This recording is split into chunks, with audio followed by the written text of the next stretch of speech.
마가복음 4장은 독특하다고 할 수 있습니다.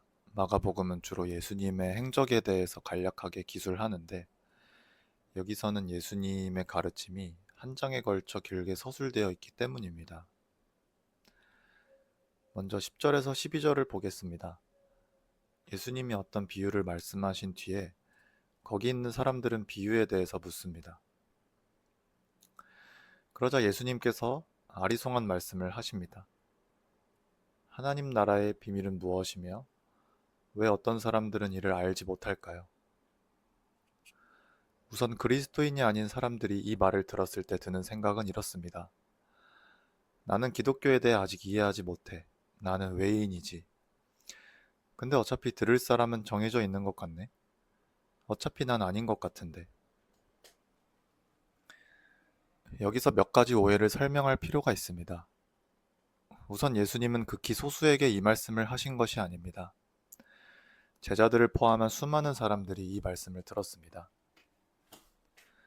기독교의 복음은 모든 사람을 위한 것이지 특정 사람만의 소유물이 아닙니다. 예수님은 이렇게 말씀하셨습니다. 거저 받은 것은 거저 주라. 그런 의미에서 기독교는 지성이 뛰어난 사람만 이해할 수 있는 종교가 아닙니다. 지성이 뛰어나지 않더라도 하나님의 은혜로 예수님이 우리의 구주이심을 알려주신다고 말합니다. 그리고 13절을 보면 거기에 있던 사람들, 심지어 제자들도 비유를 이해하지 못했습니다. 마가복음을 쭉 보게 되면 제자들은 예수님이 십자가에 달리시기 전까지도 예수님이 왜 이 땅에 오셨는지 이해하지 못합니다. 그럼 이들이 예수님이 말하는 외인이었을까요? 아니었습니다. 그들은 어떤 사건 이후에 예수님이 말씀하신 하나님 나라의 비밀을 확실히 알게 되었습니다. 심지어 이 비밀을 전하다가 목숨을 잃기도 했습니다. 그럼 하나님 나라의 비밀은 무엇일까요? 12절 끝부분과 관련되어 있습니다. 바로 죄사함이죠. 기독교가 죄에 대해 말하는 점을 우리 모두는 잘 알고 있을 것입니다. 우리 모두가 죄인이라는 것이죠. 근데 이거 가스라이팅 아닌가요? 이 지점에서 우리 모두의 경험에 호소해 보려고 합니다. 만약 우리가 하는 모든 생각, 행동을 모든 사람이 보는 앞에서 영상으로 틀어준다면 어떨까요? 우리는 모두 부끄러워 숨어버리거나 당장 영상을 끄라고 분노할지도 모릅니다. 동의하지 않을 수 있지만 우리는 남에게는 엄격한 잣대를 들이밀지만 나에게는 꽤나 관대합니다. 우리는 이러한 사람을 이기적인 사람이라 말합니다. 그리고 우리 중 누구도 이기적인 사람을 좋아하는 사람은 없습니다. 문제는 우리보다 공의롭고 거룩하신 하나님께서도 마찬가지라는 겁니다. 죄라는 것은 하나님을 떠나 우리 스스로가 구원자가 될 수 있다는 태도입니다. 여기서 잠깐 11절의 외인이 어떤 사람인지 설명하도록 하겠습니다. 왜 어떤 사람들은 하나님 나라의 비밀을 깨닫지 못할까요? 복음서를 통해 우리는 알 수 있습니다. 당시에 예수님을 반대하는 사람들이 있었습니다. 당시 종교 지도자들, 예를 들어 바리새인들은 이렇게 생각했습니다. 전통을 지키고 선을 행해야 하나님께 받아들여진다. 물론 나는 선한 사람이다. 당시 로마를 지지하던 헤롯 당은 이렇게 생각했습니다. 시대를 따르고 유행에 민감해야 한다. 물론 나는 열린 사람이다. 제자들은 이렇게 생각했습니다. 나는 권력의 한 자리를 차지할 것이다. 그 자리는 내 것이다. 이러한 이기심 때문에 성경은 우리의 가장 큰 위협을 하나님 앞에 서야 한다는 것이라 말합니다. 하나님은 우리의 죄를 그냥 넘어가실 수 없기 때문입니다. 그런데 이전에 예수님께서는 중풍병자의 죄를 사하시고 안식일의 주인이라고 주장하셨습니다. 사실상 자신이 하나님이라 말한 셈입니다. 하나님이신 그분 앞에 수많은 사람들이 서 있습니다. 그리고 그들은 하나님이신 그분의 말씀을 듣고 있습니다. 왜 예수님은 이들을 단번에 심판하지 않으시고 밥 먹을 겨를도 없이 사람들을 가르치셨을까요? 예수님은 안식일에 손이 불구인 사람을 고치셨을 때 자신을 죽이려는 무리가 있음을 아셨습니다. 왜 예수님은 자신의 죽음을 아셨음에도 그런 일을 행하셨을까요? 바로 우리의 죄사함 때문이었습니다. 마가복음 뒷부분에서 예수님은 겟세마네로 가십니다. 그곳에서 그분은 심히 괴로워하시며 이렇게 기도하셨습니다. 이르시되 아빠 아버지여, 아버지께는 모든 것이 가능하오니 이 잔을 내게서 옮기시옵소서. 그러나 나의 원대로 마시옵고 아버지의 원대로 하옵소서 하시고. 예수님은 단지 십자가에서의 육체적 고통을 두려워 피와 땀이 섞이도록 괴로워하셨던 것이 아니었습니다. 만약 그랬다면 교회 역사에 있던 여러 순교자들보다 못한 분일 것입니다. 많은 신학자들은 겟세마네에서 예수님이 십자가에서 당할 고통을 미리 겪으셨다고 말합니다. 그 무엇보다도 성부 하나님의 진노, 단절을 미리 겪으셨다는 것입니다. 조나단 에드워즈란 신학자는 이렇게 말합니다. 예수 그리스도의 고뇌는 하나님의 진노를 직접 생생하게 훤히 다 보신 데서 비롯되었다.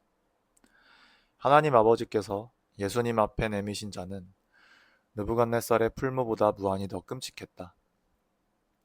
그분은 자신이 던져질 풀무 속을 지척에서 보셨다. 거기 서서 사나운 불꽃과 타오르는 열기를 보셨다. 즉 그분은 자신이 어디로 가서 무슨 일을 당할지 미리 아셨다. 그분은 너가 놀람과 패망의 잔에 넘치게 취하고 내 유방을 꼬집을 것이라 한 에스겔의 말과 그의 분노의 잔, 비틀거름치게 하는 큰 잔을 마셔 다 비웠도다라고 한 이사야의 말을 절감하셨다. 그리스도는 곧 무시무시한 진노의 풀무에 던져지실 것이었다. 얼마나 무서운 풀무인지 모른 채 눈을 가리고 뛰어든다면 그건 경우에 맞지 않았다. 그래서 하나님은 예수님을 풀무 입구에 세우시고 그 맹렬하고 사나운 불꽃을 들여다보게 하셨다.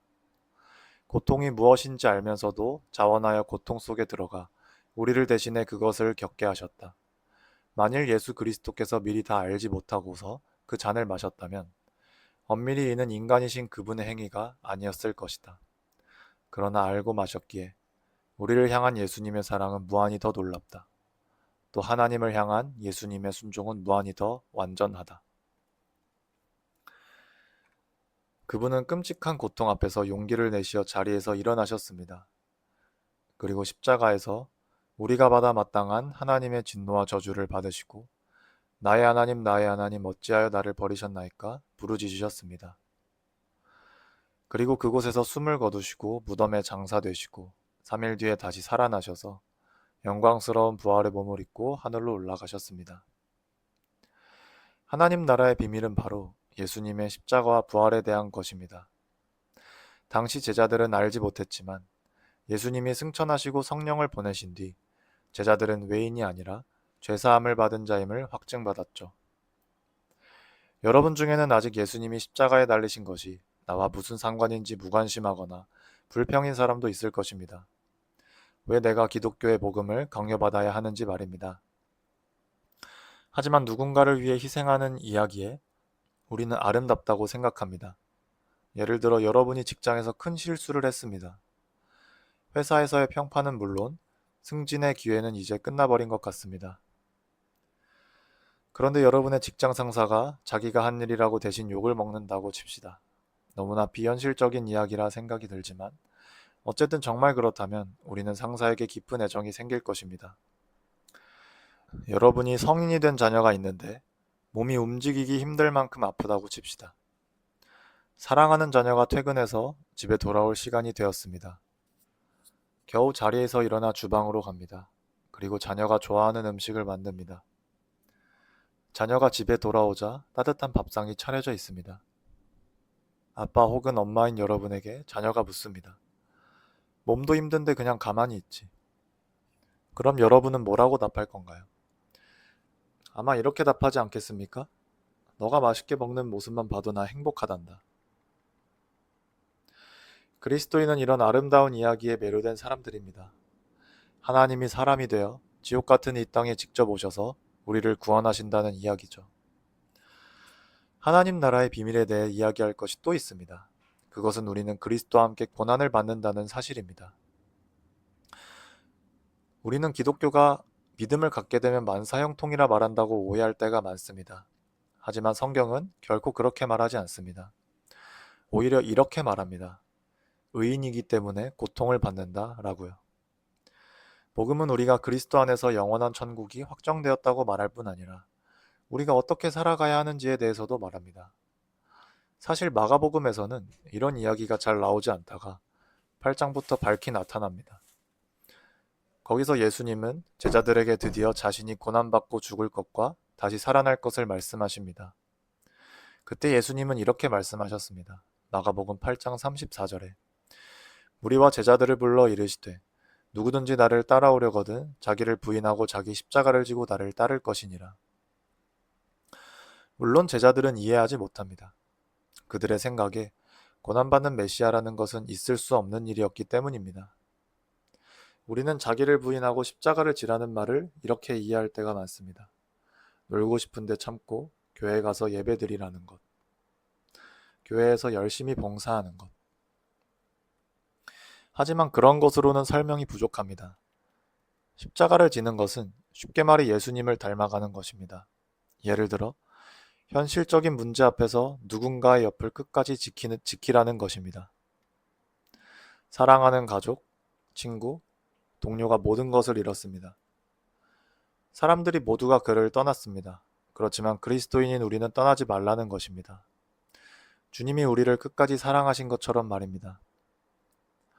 내가 일하는 곳에서의 비리와 악습에 대해 눈을 감지 않고 고쳐야 한다고 말하는 것입니다.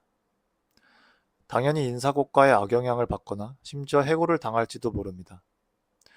어쩌면 그 업계에 소문이 퍼져서 다시는 일을 할 수도 없을지도 모릅니다.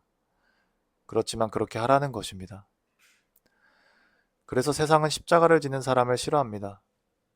그리스도인 때문에 비리를 저지르지 못하게 되기 때문입니다. 이익을 따라 쉽게 사람을 떠난 자신과 비교되기 때문입니다. 그래서 그리스도인은 세상에서 고난을 받습니다. 오늘 본문에서 예수님은 비유로 이에 대해 언급하십니다. 13절에서 20절입니다. 예수님은 그리스도인이 고난을 받을 것임을 이미 전제하고 말씀하십니다. 그리스도인은 악한 영적 세력의 방해와 말씀으로 인해 환난이나 박해를 받게 됩니다. 그리스도인은 세상의 염려와 재물의 유혹과 기타 욕심에 따라 살지 않습니다.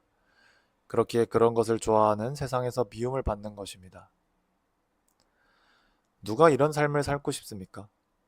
우리는 애써 이런 사실을 외면하고 싶어 합니다. 이 점에서 기독교는 독특합니다. 그리스도인은 한편으로 고난이 악으로부터 기인했다는 사실을 알매도 동시에 하나님께서 이 모든 것을 통해 선을 이루실 것을 기뻐합니다. 대부분의 그리스도인은 고난 가운데 성숙해졌다고 고백합니다. 고난이 나의 유익이 되었다고 말합니다. 어떻게 이렇게 가볍지만 씩씩하게 말할 수 있을까요? 씨 뿌리는 자의 비유를 통해 우리는 비유 속 진정한 주인공을 보게 됩니다. 바로 비유를 말씀하시는 예수님이십니다. 그분은 혹독한 광야에서 사탄의 시험을 이기셨습니다. 그분은 죽을 것을 알매도 안식일에 손이 불구인 자를 고치셨습니다. 그분은 유혹에 굴복하지 않으시고 이 세상을 다 가진다 해도 우리와 바꾸지 않겠다고 선택하셨습니다. 20절처럼 우리 모두는 이런 사람이 되고 싶어 합니다. 삶의 풍성함, 성취, 많은 이들의 축복과 같은 것들을 우리는 원합니다. 예수님은 그런 모든 것들을 누리셔야 마땅한 분이셨습니다. 그렇지만 그 모든 것들을 우리에게 주시기 위해서 우리가 영원토록 하나님의 자녀가 되기 위해서 저 영원한 천국에서 따뜻하고 풍성한 밥상이 차려져 있는 식탁에 우리를 앉히시기 위해서 십자가에 매달리셨습니다. 그곳에서 주님이 우리가 받아 마땅한 진노를 받으셨습니다. 그분이 죽음이라는 위협에도 굴복하지 않으셨기에 우리가 하나님의 가족이 되었습니다. 그리고 예수님의 말씀은 지금도 현재 진행형입니다. 처음은 예수님의 부활을 목격한 수백 명의 사람들, 그리고 교회의 기초가 된 사도들, 그들을 통해 복음을 들은 사람들, 그렇게 복음이 전파되어 전 세계 수억 명의 사람들이 그리스도를 예배하고 찬양하고 있습니다. 적용을 하고 마무리하겠습니다. 첫째로 고난 가운데 기뻐할 수 있습니다. 우리는 고난을 무조건 피해야 할 것으로 생각합니다. 고난을 이길 자원이 많지 않은 것입니다.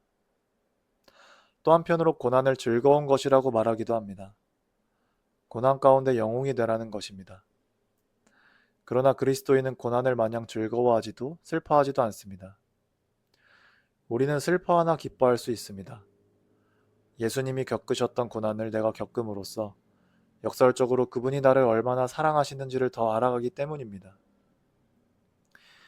이것이 나그네처럼 살아가는 그리스도인이 누리는 하나님 나라의 비밀입니다. 우리를 진정한 고향으로 이끌 주님이 죽음의 권세를 이기시고 승리하신 분임을 알기 때문입니다. 무엇보다 예수님이 우리와 똑같은 사람으로 사셨기에 하나님은 그리스도 안에서 우리의 연약함을 진정으로 아십니다. 그러므로 우리는 필요한 것을 담대히 하나님께 구할 수 있습니다. 예수님은 우리에게 이렇게 말씀하셨습니다. 요한복음 15장 7절에 너희가 내 안에 거하고 내 말이 너희 안에 거하면 무엇이든지 원하는 대로 구하라. 그리하면 이루리라. 두 번째로 성령께서 우리를 도우신다는 것입니다.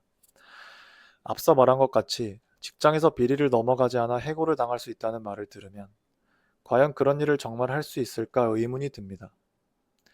내 주변을 보아도 나 자신을 봐도 그런 사람은 존재하지 않는 것처럼 보입니다. 하지만 예수님은 우리가 그분을 따를 때 혼자 힘으로 살아가도록 내버려 두시지 않으셨습니다. 만약 그랬다면 한없이 교만하고 우쭐대거나 좌절하여 자리에 일어나지 못했을 것입니다. 예수님은 자신이 하늘로 올라가는 것이 오히려 제자들에게 유익할 것이라며 이렇게 말씀하셨습니다. 요한복음 16장 14절에 그가 내 영광을 나타내리니 내 것을 가지고 너희에게 알리시겠습니다.